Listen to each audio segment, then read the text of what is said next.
खुलुमबाय बेयो बड'लेण्ड इंखं टेलिभिजन दिनै 19 नभेम्बर 2022 शनिबार खालि सानसेनि बरादखौ नोंथांमोननि खाथियाव लाबोदों आं सदानन्द दैमारिया।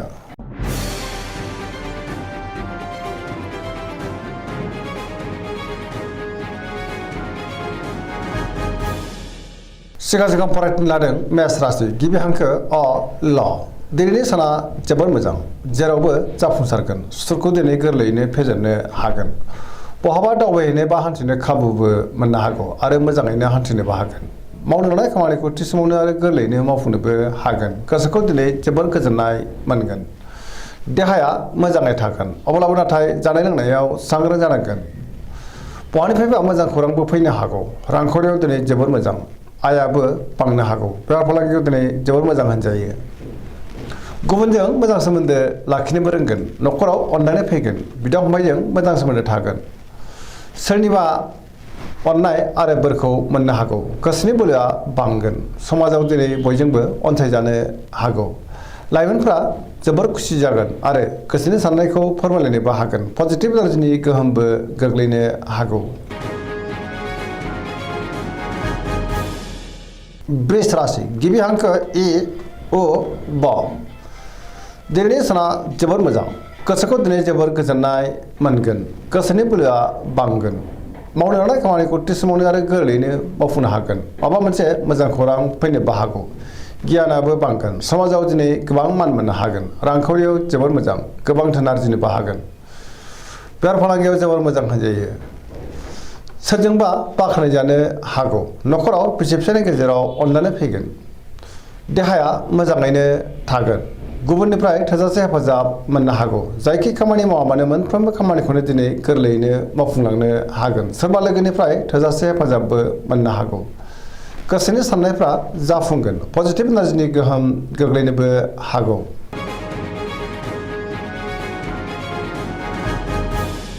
मिथुन राशि गिबि हांखो ख स दिनैनि साना मोजां आरो गाज्रिनि गेजेरजों बाबेरलांगोन।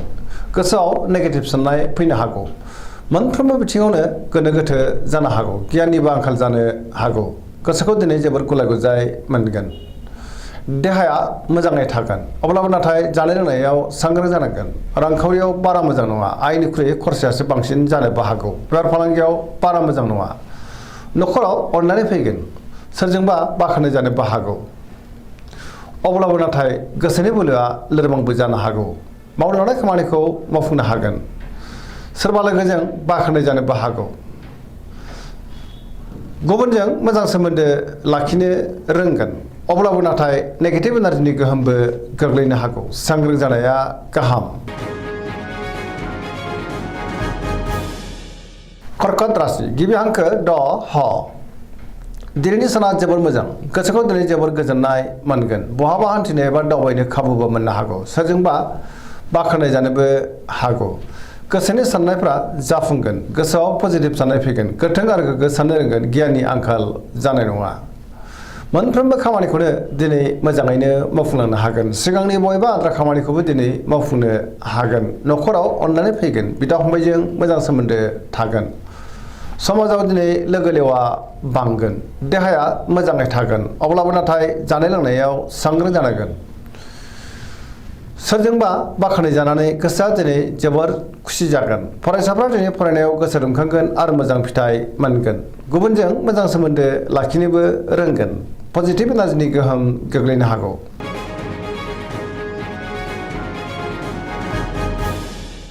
सिंह राशि गिबि हांखो म थ दिनैनि साना जोबोर मोजां गोसोआव पजिटिभ साननाय फैगोन। गोथों आरो गोग्गो साननो रोंगोन। गियाननि आंखाल जानाय नङा। मावनो लानाय खामानिखौ थि समावनो आरो गोरलैयैनो मावफुंनोबो हागोन। सोरबा लोगोनिफ्राय थोजासे हेफाजाबबो मोननो हागौ। समाजाव लोगो लेवा बांगोन। बहाबा दावबायनो एबा हान्थिनो खाबु मोननो हागौ।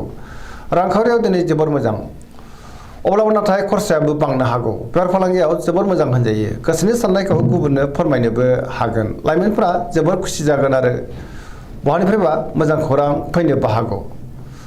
सोरबा लोगोजों बाख्नाय जानानै गोसोआ दिनै जोबोर गोजोनगोन। गुबुननि थाखाय गोबां मोजां खामानि मावनानै होनोबो हागोन। सिगांनि बबेबा आद्रा खामानिखौबो दिनै मावफुंनो हागोन। लाइमोनफ्रा जोबोर रमान्टिक जागोन आरो गावबा गावनि गोसोनि साननायखौ फोरमायलायनोबो हागोन। कन्या राशि गिबि हांखो प ट दिनैनि साना जोबोर मोजां बयजोंबो मोजां सोमोन्दो लाखिनो रोंगोन गोसोआव पजिटिभ साननाय फैगोन गोथों आरो गोग्गो साननो रोंगोन गियाननि आंखाल जानाय नङा रांखावरियाव दिनै जोबोर मोजां अब्लाबो नाथाय खरसायाबो बांनो हागौ बेफार फालांगियाव जोबोर मोजां मुलाम्फा मोनगोन गोबां मोजां खाबुबो दिनै फैनो हागौ न'खराव अननानै फैगोन बिसि फिसायनि गेजेराव मोजां सोमोन्दो थागोन बिमा बिफाजों बोर होजागोन गोबां खामानियाव दिनै मुखुब थानो हागौ गोसोआ जोबोर खुसि जागोन पजिटिभ एनार्जिनि गोहोमबो गोग्लैनो हागौ सेंग्रा सिख्लाफ्रा जोबोर रमान्टिक जागोन आरो गावबा गावनि गोसोनि साननायखौ फोरमायलायनो हागोन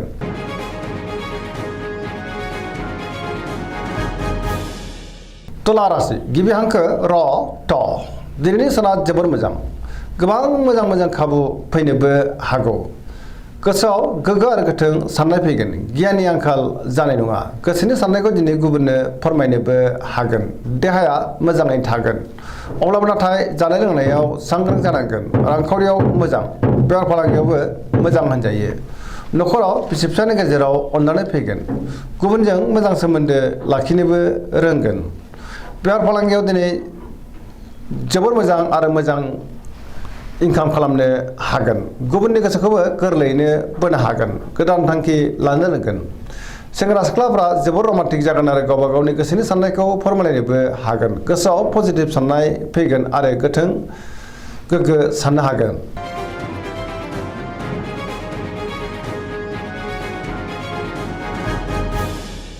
वृश्चिक राशि गिबि हांखो न स दिनैनि साना जोबोर मोजां बयनिबो गोसोखौ दिनै गोरलैयैनो बोनो हागोन गुबुननि गोसोखौ दिनै बोनो हागोन पजिटिभ एनार्जिनि गोहोम गोग्लैनो हागौ समाजाव लोगो लेवा बांगोन गोसोआव गोग्गो आरो गोथों साननाय फैगोन गियाननि आंखाल जानाय नङा मावनो हानाय खामानिखौ थि समावनो आरो गोरलैयैनो मावफुंनोबो हागोन सिगांनि बबेबा आद्रा खामानियाबो दिनै मावफुंजानो हागौ गुबुननिफ्राय हेफाजाब मोनगोन गोसोनि साननायफ्रा जाफुंनो हागौ गोसोनि बोलोआबो बांगोन समाजाव मान मोनगोन न'खराव अननानै फैगोन रांखावरियाव मोजां अब्लाबो नाथाय खरसायाबो बांनो हागौ बेफार फालांगियाव दिनै जोबोर मोजां मुलाम्फा मोनगोन सोरजोंबा बाख्नाय जानो हागौ देहाया मोजाङैनो थागोन फरायसाफ्रा दिनै फरायनायाव गोसो दुंखांगोन आरो मोजां फिथाइ मोनगोन सेंग्रा सिख्लाफ्रा जोबोर रमान्टिक जागोन आरो गावबा गावनि गोसोनि साननायखौ फोरमायलायनोबो हागोन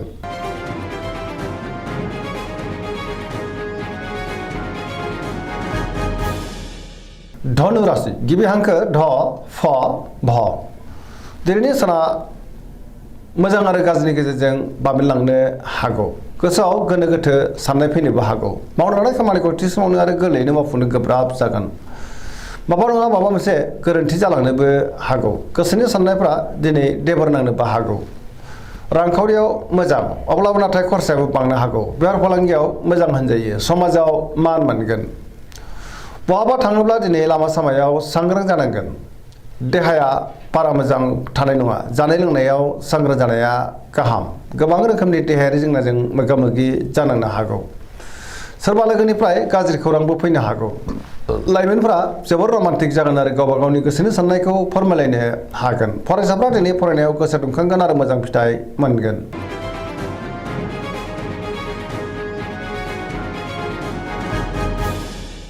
मकर राशि गिबि हांखो ख ज दिनैनि साना बारा मोजां नङा गोसोनि साननाया देबर नांनो हागौ मावनो हानाय खामानिखौ थि समावनो मावफुंनो गोब्राब जागोन माबा नङा माबा मोनसे गोरोन्थि जालांनो हागौ रांखावरियाव मोजां अब्लाबो नाथाय खरसायाबो बांनो हागौ बेफार फालांगियाव मोजां गुबुनजों मोजां सोमोन्दो लाखिनो रोंगोन गोदान खामानियाव आखाइ होजेननो नाथाय हानाय नङा माबा मोनसे गोरोन्थिबो जालांनो हागौ न'खराव अननानै फैगोन बिदा फंबायनिफ्राय हेफाजाबखौ मोननो हागौ सेंग्रा सिख्लाफ्रा जोबोर आला खाला जागोन फरायसाफ्रा दिनै फरायनायाव गोसो दुंखांगोन आरो मोजां फिथाइ मोनगोन अब्लाबो नाथाय नेगेटिभ एनार्जिनि गोहोमबो गोग्लैनो हागौ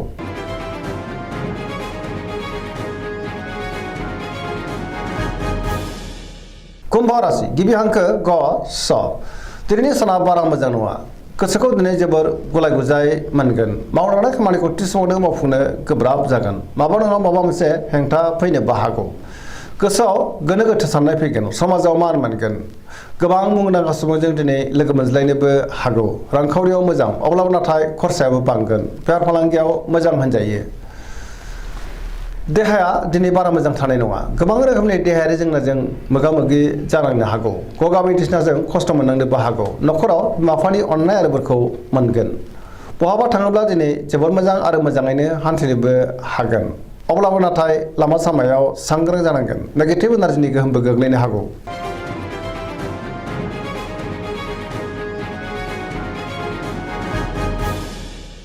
मीन राशि गिबि हांखो द स दिनैनि साना जोबोर मोजां गुबुननि थाखाय गोबां मोजां खामानि मावनानै होनोबो हागोन गोसोआव पजिटिभ साननाय फैगोन गोथों आरो गोग्गो साननो रोंगोन गियाननि आंखाल जानाय नङा गावनि गोसोनि साननायखौ दिनै गुबुननो फोरमायनोबो हागोन देहाया मोजाङै थागोन रांखावरियाव मोजां बेफार फालांगियावबो मोजां होनजायो न'खराव अनलायनाय फैगोन सोरजोंबा बाख्नाय जानो हागौ लाइमोनफोरनि गोसोआ दिनै जोबोर रमान्टिक जागोन आरो गावबा गावनि गोसोनि साननायखौ फोरमायलायनोबो हागोन पजिटिभ एनार्जिनि गोहोम गोग्लैगोन सरासनस्रायै दिनै साना जोबोर मोजां आरो मोजाङैनो बारग'लांगोन दिनैनि राशि फरायनाया एसेनोसै जोबनायाव बेखौनो खावलायो जाहाथे नोंथांमोना सानफ्रामबो जोंनि बे बड'लेण्ड इंखं टेलिभिजनखौ नायबाय थायो आरो साबस्क्राइब खालामो लोगोसे लाइक खालामो आरो शेयार खालामो एसेनोसै गोजोन्थों